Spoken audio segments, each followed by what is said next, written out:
자신이다. 아멘. 축복합니다. 자, 신명기 말씀은, 신명기서는 새해를 시작하면서 또 새롭게 시작할 때 가장 필요한 기준이 되는 말씀이죠. 우리에게는 그렇습니다. 새로운 시작, 또 가나안을 정복을 해야 될 세대에게 있어서 너무나도 중요한 메시지이죠.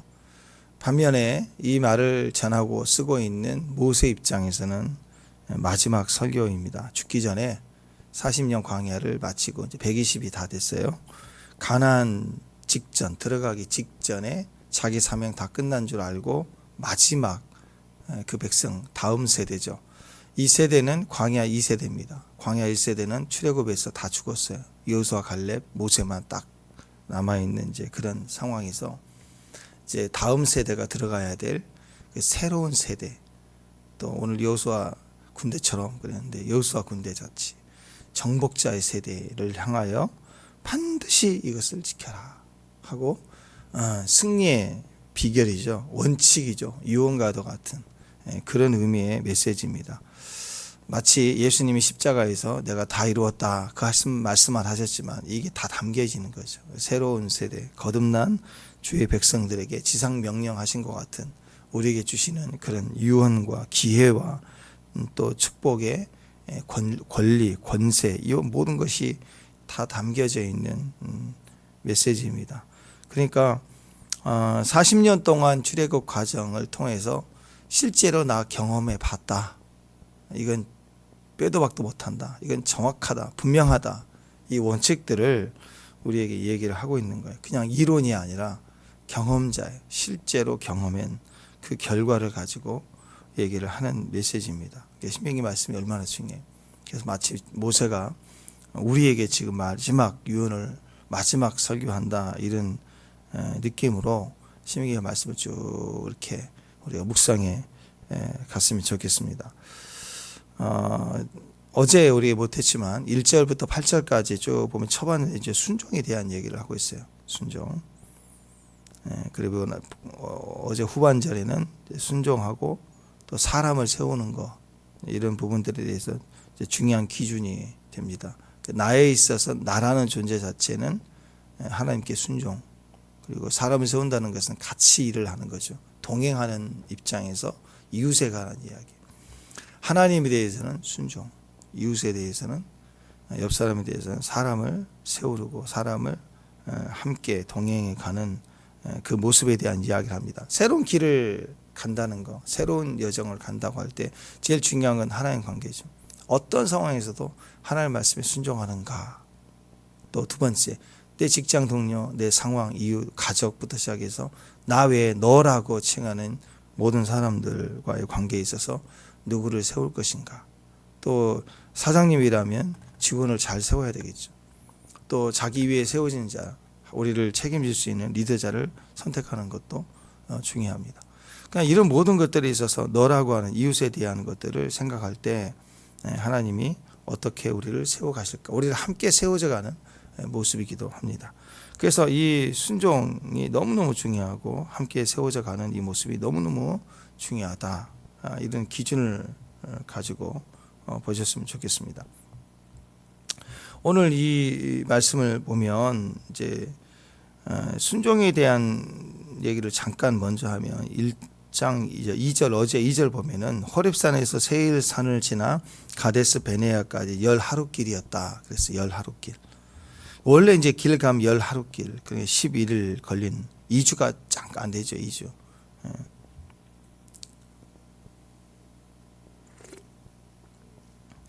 자, 2주가 채 되지 않는 길. 그리고 또 하나님은 안식일에 하나님이시니까 하루는 쉬어야 되고, 그러니까 딱 10일 길이죠. 10일 정도의 길 쭉 행진하면. 그리고 하나님은 항상 날 새고 막 밤에도 행진시키고 그런 분이 아니에요. 가족들, 아이들, 짐승들 데려가니까 적정한 시간대 가서 또 하루 쉬게 하고, 이렇게 걸어서 갈 수 있는 길이 딱 10일 길이에요. 10일 길. 그런데 문자적으로는 11일이죠. 하루 10하루길 거리인데 2절 3절 보면 40년 걸렸어요. 40년. 그래서 지금 모세가 40년 걸렸어요. 120세가 다 된 이 상황인데, 여기서 무슨 말이에요? 응답이 되긴 됐어요. 응답이 되긴 됐는데, 그래서 가나안까지는 가긴 갔는데 방향은 맞았어요. 방향은 결국 맞았는데 응답은 됐는데 응답의 속도가 이게 뭐냐는 거죠. 이게 우리 인생도 마찬가지입니다. 어떤 일이 되고 안 되고의 문제로 가면 안 돼. 우리는 되게 돼 있거든요. 축복합니다. 지금 엎어져 코 깨져도 천국이에요. 이제 된다고요. 되고 안 되고의 문제가 아니야. 지금 죽어도 천국이야. 축복합니다. 근데 왜 그 길을 갔다가 지금 천국 길 11일 길을 갔다가 40년 걸려 갔냐고. 그게 자랑일까요? 말씀 원래 받았던 원 세대는 다 죽고 그냥 그 다음 세대 가는 게 그게 뜻일까요? 인생 놓고 보면 바른 길 옳은 길은 막고 가르치고 걸어왔는데 나는 훈련만 죽도록 받고 내 자식한테 뭐 예를 들어 성공해서 재산 다 물려주고 난 죽었다. 그게 무슨 의미가 있어요? 그 아무 의미 없어요. 자기 혼자만의 리그예요. 난 물려줬다. 그거 행복이 아닐 수 있어요. 오히려 우리 자녀들 세대가 준비가 안 돼 있다면 많은 재산 물려주는 게 망치는 것일 수 있어요. 그러니까 여러분 됐다. 거기 그렇게 중요한 게 아니에요. 다시 말씀드립니다. 지금 엎어져서 코 깨져도 천국이라니까요. 되긴 돼요. 연말 되면 우리 주신 말씀 다 돼요. 아멘. 근데 문제는 바로 될 길을 왜 그렇게 고생하고 방향은 맞는데 속도가 느리느냐. 이제 이 얘기를 신명기에서 안타까워서 하는 거예요. 다 가나안 가죠. 모세는 알았죠. 근데 이 세대가 그 길을 가기를 원하는 거예요. 또 이 다음 세대가 죽어서 그 다음 세대를 가지 말고 하나님이 그 길을 곧장 성취하라. 그런 의미가 크다라는 것입니다. 우리 인생도 마찬가지예요. 그리스도 안에서 되고 안 되고의 문제 그렇게 중요한 게 아닌데 되긴 되는데 어떤 사람은 빨리 돼요. 빨리 된다는 개념보다 정상적으로 되는 거예요. 원래 하나님 계획하신 대로. 어떤 사람은 너무너무 늦게 되는 거예요. 너무너무 늦게. 아이들이 이제 한참 그럴 때 있잖아요. 막 앉혀놓으면 밥 먹으라 그러면 어려서 저기 뭐예요. 우유 줄 때는 딱 젖병에 물려서 꽂아주기만 하면 먹는데 이제 좀 먹기 시작할 때 그러면은 한숨 쉬고 앉았다가 먹어 그러면 하나 주면 하나 먹고 앉았다가 또 딴짓하다가 졸다가 아주 속 터지죠. 먹긴 먹어요. 그거 다 먹어야 되니까 엄마도 같이 씨름해야지. 야단치다고 되는 일도 아니니까. 그때 또 한쪽 면에서는 귀엽기도 하고 여기서 지켜보고만 있는 아빠 모습은 이뻐서 아이고 그러면 엄마는 속 터지죠. 네가 먹여봐. 힘들죠. 그래도 가긴 가. 먹기는 먹어요. 말은 많은데 방법만 알겠는데 안 되는 거죠. 물론 하나님이 우리 각자에게 의도하는 어떤 타이밍이 있습니다. 근데 문제는 그보다 훨씬 더 늦어진다면 그것은 얼마나 큰 시간의 낭비예요. 시간의 축복이 되지 못하는 거죠.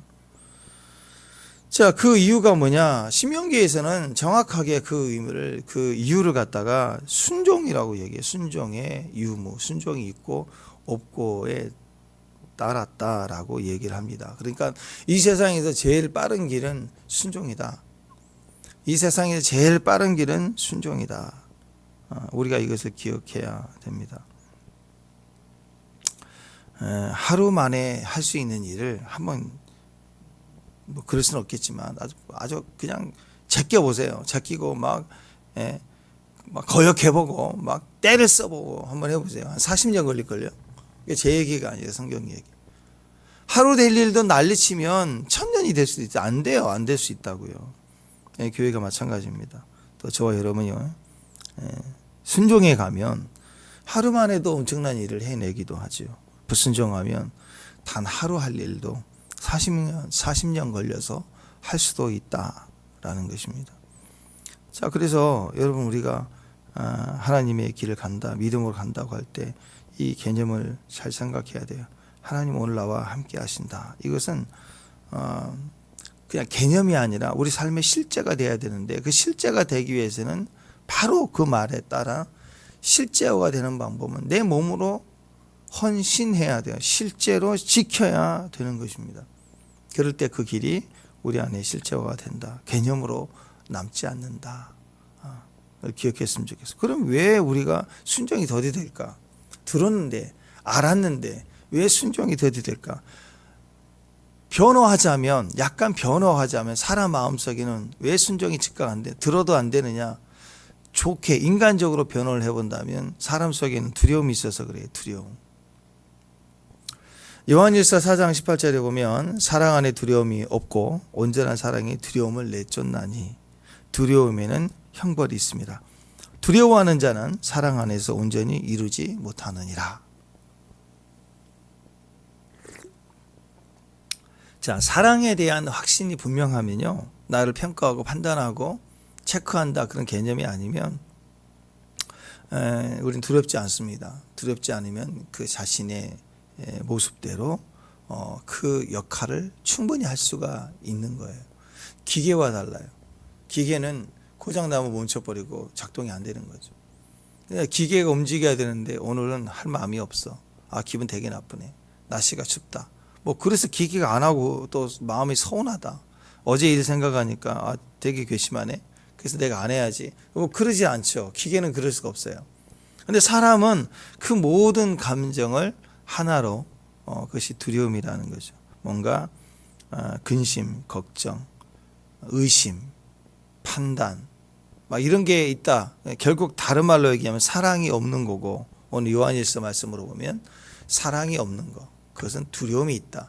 또 두려움이 있다 그 말은 사랑이 없다. 우리는요, 어느 자기 정적인 그 자기 위치가 있어요. 내면의 그 위치 사이즈가 있어요. 그게 조금이라도 이렇게 사랑이 빠지잖아요. 드라이해지면 금방 그만큼 두려움이 커지는 거예요. 축복합니다. 그리고 사랑이 충만해지면 그 두려움은 여전히 있어도 사랑이 충만하면 오늘 세상을 다 이길 것처럼 우리는 올라갈 수 있어요. 믿음이 증가될 수가 있어요.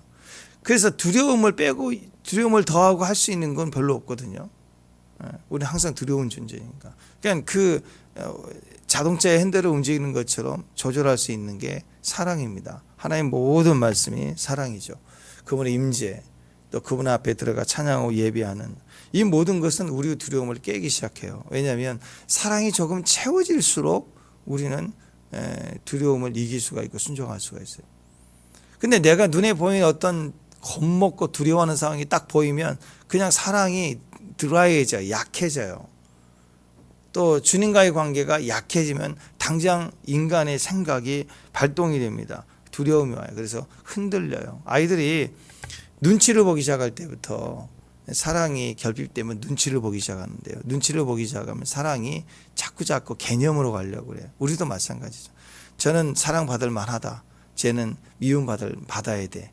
뭐 이렇게 판단하는 게 개념이잖아요.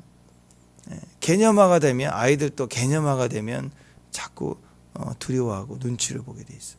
근데 엄마 아빠 앞에서 아이들 막 사랑받고 좋을 때 얼마나 밝아요. 근심 없이. 그냥 막 뒹굴고 춤추고 뭐 되지도 않는 춤인데 보이면 기뻐해 주니까 막 더 뛰고 막 그러잖아요. 평가받는다고 하지 않기 때문에. 그래서 너무너무 그 사랑의 관계에서는 담대해진다. 하게 된다. 순종하게 된다라고 하는 것입니다. 오늘 이 가데스 바네아 이렇게 나와 있는데 가데스 광야인데 사실 지금 38년 전 여기까지 원래는 가나안 입구 바로 직전인데 원래 여기까지 2년 전에 왔죠. 출애굽하자마자 2년 만에 왔어요. 시내산 거쳐서 2년 만에. 근데 거기서 이제 그 얘기를 오늘 회상하는 거예요. 갑자기 그냥 가면 돼요. 그냥 쭉 들어갈 수 있는 상황이 여기까지 왔어요. 원래 12일 길인데 2년 걸려서 왔어요. 바로 가면 되는데 여기서 좋은 인간적 제한이 들어옵니다. 어떻게 하라고요? 우리가 정탐꾼을 이렇게 보내가지고 이거 확인해서 들어오면 좋겠다. 제안을 해요. 그랬더니 갑자기 모세도 그거 좋네? 그냥 가면 되잖아요. 근데 좋네? 한번 그래보자. 옳거니? 해가지고 왜 그럴까? 자기 사람들 속에는 확실하게 뭔가 투자할 때 몰빵할 때 확실한 발판이 중요한 거예요. 발판이 확실하면 좋지. 오히려 그런 의도에서 모세도 하나님 앞에 기도하지 그냥 순종하면 돼요. 이미 밝혀진 거고 분명한 거고 사명 가져왔고 여기까지 왔으면 그냥 하면 돼요. 근데 거기다가 또 한 번 확인을 더 해보자. 그러면서 그게 좋다 하더라. 그래서 갔다 왔더니 2명은 여호수아 갈렙은 우리 밥이다. 과연 그렇다. 나머지는 어떻게 해요? 원망하고 이스라엘 전체가 원망하고 난리가 나서 그 사건으로 인해서 이게 바데스 광야 사건이죠. 그래서 하나님이 다시 빠꾸 해가지고 뱅뱅뱅뱅 38년 돌아서 지금 여기까지 도착한 거예요. 지금 40년째 된 거예요. 다음 세대가 와서 1세대 끝나고. 그러니까 모세 입장에서는 너무 안타까운 사건이죠. 이 정탐꾼 사건. 이 사건이 오늘 우리에게 주는 메시지입니다. 29절을 보면 현실이 만만치 않았다라는 12정탐꾼을 보냈더니 한 번도 가보지 않는 길을 선발대를 보내서 확인하고 왔더니 자 29절 시작. 내가 너희에게 말하기를 그들을 무서워하지 말라 두려워하지 말라. 자 보세요. 현실과 신앙이 달랐을 때 믿고 왔는데 현실은 또 아닌 거예요. 그러니까 너무 눈에 보이는 건 그래 보이지 않으니까 너무 멀게 느껴지고 두려워 보이고 커 보이고 막상 믿고 왔는데 이제 합시다 아멘 의욕 열심 해갖고 딱 현장에 투입하는 아이고 이건 너무 충격인 거예요. 현실이 너무 커버린 거예요. 그러니까 보통 할 만한 그런 만만함이 아니더라. 그 현실 앞에서 믿음이 그동안의 믿음이 없어졌어요. 현실을 보는 순간 싹 다 믿음이 없어졌어요. 그때 절망하고 또 그들은 통곡하고 우리는 두려울 수 있습니다. 이 두려움 속에서 하나님을 잊어버리고 내 부르심을 잊어버리고 신앙을 잃어버릴 때 당연히 그래요. 현실은요. 이론으로 말할 때 옆으로 말할 때는 쉽지만 내가 직접 감당하려고 할 때는 훨씬 그 현실보다 커 보이게 돼 있어요. 어떤 일이든 내가 잘한 사람인데도 실제로 평가받는 자리에 가면 떨 수밖에 없어요. 인간은 그러거든요. 그 현장에서는 커 보일 수밖에 없어요. 또 두려운 상태에서 남에게 그 얘기를 하면 그 전달되어지는 과정이 그 사실을 전하는 게 아니라 두려움이 전달될 때 또 그 사람들 속에 있는 두려움 때문에 확산이 됩니다. 그래서 여러분 저 공포 영화 요즘 저 보지 않지만 옛날 생각해 보세요. 공포 영화 그 웃기잖아요. 생각해 보세요. 그 세팅 다 된 데서 한 사람이 조용히 가는데 막 음악이 하면서 뭐가 올 것 같은 느낌을 줄 때 결국 그 한 10분 가까이 짠 한 거 뭐 탈쓰고 나타난 그 귀신 역할 하는 사람 짠 그거 하나밖에 없는 건데 그것이 드러날 때까지 과정에 막 이렇게 그리고 그 연기자가 두려워하는 걸 통해서 우리 속에 있는 두려움이 같이 공감이 되면 나중에 짠 한 5분 뒤에 막 숨막히도록 도망가다가 짠 하는 나타나는 그 한 장면 하나 때문에 막 다 무섭다 그런 거잖아. 근데 그게 무서울 일이 아니에요. 그냥 짠 뭐 나타났네. 그거예요, 그거. 사람 속에 이 공감된 감정이 연합된 감정이 계속 확산이 되면요. 굉장히 크게 다가옵니다. 작은 사건인데 굉장한 사건으로 커 보이는 거죠. 그래서 전쟁 영화 같은 데서 막 총 쏘고 맞고 죽고 하면 안타깝고 막 속상하고 막 그렇죠. 그런 감정이 있지만 공포 영화에서는 그냥 한 사람 죽는 장면 나와도 엄청난 공포를 막 느끼면서 관객이 공포로 들어가는 다 우리의 감정을 붙들고 들어가는 거예요. 그래서 여러분 이 내 속에 이 두려움이 나에게 말을 하게 할 때 그때 외부로 들어오는 모든 그 상황은 훨씬 더 커 보이는 거고 그 두려움에 공포에 떤 사람이 가서 너무 무섭다 그러면 그냥 동시다발적으로 다 무서운 거예요. 이건 너무 안 될 것 같다 그러면 다 안 되는 것처럼 막 느껴지는 거예요. 자, 이게 두려움이 역사하는 모습입니다.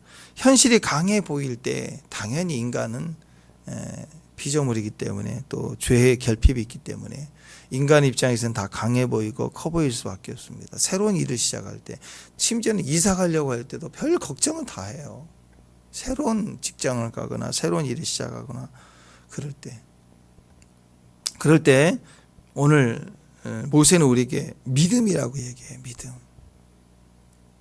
여기서 또 원망하고 또 그러면 또 다시 받고 제3세대가 올라가야 되잖아요. 그게 아니라는 거죠. 그래서 멸망으로 가는 미련한 자들처럼 자기 생각, 자기 길을 따라가지 말고 하나님의 믿음을 사용해서 지금은 순종하는 것밖에 없다. 순종. 결국 광야에서 다 죽고 마는 세대가 되지 말라. 그게 메시지입니다. 자, 그래서 믿음은 들음에서 난다 그랬잖아요. 이 부정적인 확신, 신념이죠. 신념이 전파돼요. 어떤 신념이 있어요? 그들은 너무나도 거인이고 우리는 메뚜기다. 이 신념, 사실이 주는 메시지예요. 사실이 주는 메시지, 신념이 들어오니까 그렇다, 맞다. 그래서 다 넘어지는 거죠.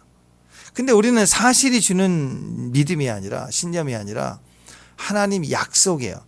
약속이 주는 믿음, 그것이 우리를 이기게 하는 거죠. 신명기는 믿음에 관한 이야기입니다. 10명의 족장들이 다 정탐꾼들, 대표자가 두려워했던 이유가 27절 나와. 27절. 자, 시작. 장막 중에서 원망하여 이르기를 여호와께서 우리를 미워하심으로 아모리족 손에 멸하시려고 우리를 애굽 땅에서 인도하여 내셨다. 해석을 해도 이렇게 얘기해. 홍해 앞에서는 애굽에서 무덤이 없어서 여기까지 와서 죽게 했느냐고 원망하더니 이제 40년 지나고 이제 2년 지나서 시내산 갔을 때는 또 원망하기를 애굽 땅에서 인도하여 여기서 죽이려고 여기까지 왔다. 이렇게 악담을 하는 거죠. 잘하다가도 어느 날 갑자기 하나님이 나를 도와주는 것 같지가 않다. 상황이 좀 어렵다. 그럼 내가 흔들린다. 그럴 때 그냥 나오는 게 나를 미워하시나 봐. 나를 사랑하지 않는가 봐. 이렇게 흔들리더라. 그러니까 여러분 두려움과 믿음은 전혀 다른 길입니다. 두려움의 길, 믿음의 길. 또 하나는 신념이 말하는 길. 또 믿음이 약속이 말하는 길. 이렇게 틀려요. 두려움 가운데 빠지면 자꾸 허우적대는 액션만 커요. 난리 치는 거예요. 그냥 억울하다 그동안에 하면서 진짜 믿음 없을 때 액션만 커요. 믿음을 붙들면 그것을 사랑으로 지나갈 수 있어요. 그냥 지나갈 수 있어요. 그러니까 믿음이 뭐예요? 이 10명의 정탐꾼과 이 2명을 대비하고 있는 거죠. 그런 믿음으로 우리에게 말을 하고 있는 것이. 결국은 믿음 없으면 못 간다요. 하나님이 하늘 문을 열어주셨고 길을 열어주셨고 권세를 다 주셨고 그 땅 주인이 하나님인데 하나님이 주셨다. 그러면 그 길을 가면 되는데 두려워하면 못 가는 거예요. 결코 그 길을 갈 수가 없다라는 거예요. 믿음은 그래서 절대로 교회에 와서 이렇게 사용하는 액세서리가 아니에요. 교회 안에서 믿음이 있다. 믿음 생활 잘한다. 믿음이 있는 형제다. 그럼 다 좋아하잖아. 야, 믿음이 있다. 믿음이 크나 봐. 그럼 되게 좋아하잖아. 근데 현장을 만나면 아무것도 아니다. 그러면 그건 액세서리예요. 아무 쓸데없는 거예요. 그 북한 장관들 김정은 옆에 설 때 보면 여기서부터까지 훈장을 따다다다다 붙이고 난 것처럼 그거 아무 쓸데없는 그거 붙여봐야 뭐야죠. 자기들끼리 이거지. 그 현실에서 아무 쓸데가 없는 거예요. 그들 안에서 자기들끼리 이거지. 액션만 크는 거예요. 그거 아무리 많이 붙어있으면 뭐해. 김정은 얘기할 때 옆에서 졸다가 한 방에 가는 건데. 그거 아무것도 아닌 거예요. 그냥. 결국 믿음 없으면 믿음은 절대 액세서리가 아닙니다. 믿음이 없으면 못 들어갑니다. 믿음은 영생에 대한 믿음, 주님이 주신 거예요. 그걸 기초로 하는 거죠. 근데 그 믿음은 죽으면 천국 가는 거예요. 근데 삶의 현장을 돌파하고 이기는 믿음은 그 믿음을 기초로 한 모든 약속의 말씀을 현재 내가 믿을 때 이 현장도 지나가는 거예요. 그 현장을, 그 사명을 감당하는 그 자리를 지나갈 수 있는 믿음이 안 된다. 그럼 거기서 끝인 거예요. 그 지옥 간다고 하지 않지만 거기서 끝인 거예요. 사명의 종결이에요. 그냥 집으로 가자. 데려가시는 거죠. 그래서 우리는 영생이라는 그 어마어마한 간다니까요. 되게 돼 있어요. 그건. 축복합니다. 그러니까 되고 안 되고의 문제가 아니에요. 방향은 맞았고 그 길을 들어섰고 그 길을 가는데 어떻게 얘기하면 주님 앞에 확증과 믿음으로 우리가 주 앞에 구원받은 백성들은 이제 그 길을 못 벗어나요. 사실 여러분 지옥 갈 수가 없어요. 가고 싶어도 못 가요. 예수님 부인이 안 되는데. 예수님을 거절해야 되는데 거절이 안 된 사람들은 여러분들은 지금 믿음 별게 없는 것 같고 그래도요. 진짜 총칼 들어오고 너 신앙 타협해야 너 산다 이렇게 나오면 우리가 안 될 것 같잖아요. 다 돼요. 우리 안에 있는 의의가 말을 하게 해요. 딱 이게 아니구나. 지금은 하루 살라고 막 예배도 제끼고 머리도 굴리고 이게 스스로 내가 이런 믿음이야 이게 형편없다. 스스로 혹시 그럴지도 모르지만 근데 그 현장이 이게 주님의 나라 끝이구나 하고 딱 상황이 될 때는 굉장히 담대한 믿음이 우리의 것이 아니에요. 하나님 주신 하나님의 믿음이 나와요. 근데 주님은 그 믿음 그건 끝난 거예요. 주님이 하신 일이니까. 문제는 우리는 그래서 가다가 딴 길로 이단으로 갈 수가 없어요. 여러분. 갈 수 없는 분들이에요. 왜? 예수님 왜 실수할 수 있고 잘못할 수 있고 어디 가서 성경 공부한다고 잘못된 데 갈 수도 있겠죠. 미혹받을 수도 있고 전쟁 난다 그러니까 두려움에 떨 수도 있고. 근데 그게 아니네 싶을 때 저 할아버지가 하얀 옷 입은 할아버지가 하나님이라 그래. 저 아니네 하고 느껴질 때가 온다고. 그때는 우리는 즉각 돌아올 수 있는 사람들이에요. 실수할 수 있지만 이걸 갖다가 딴 길로 갔다는 게 아니고 그냥 어디 가는 거고 두려움 속에 있는 거고 자기 확신이 있는 거고 안 가려고 버틴 거고 그렇게 가는 거예요. 가긴 가는데 더디 가는 거예요. 한 40년 걸려서 가는 거라. 40년은 인생의 한 세대를 상징합니다. 하라고 하신 사명 하나도 이루지 못하고 악하고 게으른 종으로 살다가 갈 수도 있을 거예요. 그러나 그렇게 해서라도 간다니까요. 지옥 가지 않는다니까요. 근데 그게 우리의 삶의 모습이 아니더라. 그래서 모세 입장에서는 40년 지나서 이제 가나안 목전에 앞둔 그 시점에 자기와 함께 출애굽했던 수많은 그 많은 형제들 다 못 갔지, 다 죽었잖아요. 믿음 없어서. 너무 안타까운 거예요. 고생하고 그리고 들어가지 못했다. 너무 고통스러운 거 아닌가요?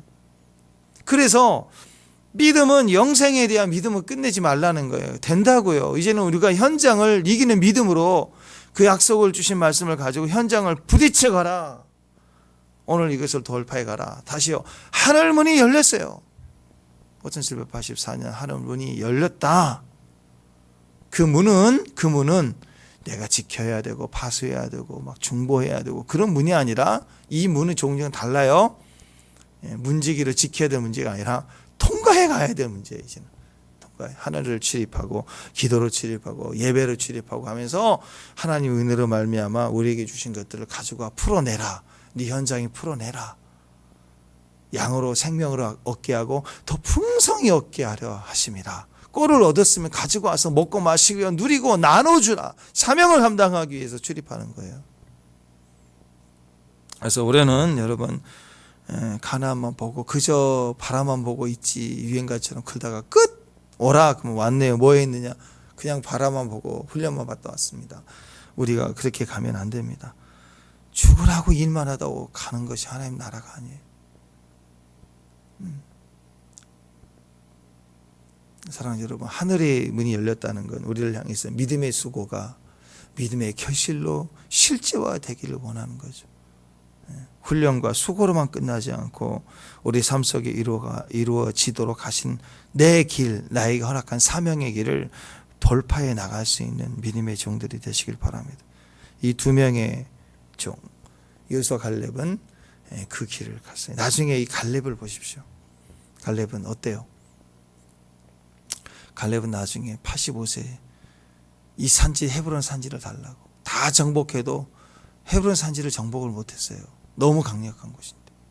근데 갈렙이 이 늙은 할아버지가 85세, 모세는 80세 부르심 받고 85세의 할아버지가 이 산지를 내게 주소서 하고 막 그러니까 여호수아가 줄 수밖에 없죠. 그랬더니 정복해버리죠. 마지막 사자후처럼요. 그 산지를 정복해버리잖아요. 그 산지에서 다윗의 왕조가 시작이 돼요. 다윗이 7년 동안 그 땅에서 왕으로 다윗의 왕으로 유다의 족속으로 다윗의 왕으로 쓰잖아요. 그러고 나서 이스라엘 전체의 왕이 되지 않습니까? 이 엄청난 정점을 찍었어요. 이 자리를 차지하는 자가 돼요. 믿음이 그렇게 컸다는 거예요. 사실 여호수아보다는 갈렙이 훨씬 더 강하고 믿음이 좋았습니다. 그러니까 그 믿음이 된 거예요. 하나님 앞에서는 누가 옳은가 큰가 몰라요. 여호수아는 마음이 약했어요. 믿음이 있었지만 연소했어요. 그러니까 담대하라. 이 말씀을 묵상하여 말씀대로 지켜라. 그럼 내가 형통할 것이다 하고 여호수아 1장 시작할 때 얼마나 많은 믿음을 주지 않습니까? 오히려 갈렙은 담대했어요. 이름 자체가 개예요. 개. 그 말은 개의 충성이에요. 죽을 줘도 개는 꼬리 흔들고 먹고, 치킨을 줘도 꼬리 흔들고 고기를 줘도, 또는 진짜 개밥이라고 하잖아요. 먹지도 못하는 걸 줘도, 사료를 줘도 개는 항상 충성됐어요. 그게 갈렙 아니에요.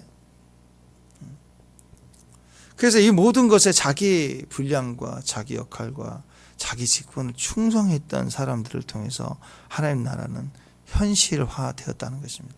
여러분, 절대로 다른 사람 비교하지 말고 우리의 자리, 내 부르심의 자리, 이제 공동체로 준 구원은, 가나안은 되게 돼 있어요. 되긴 돼요.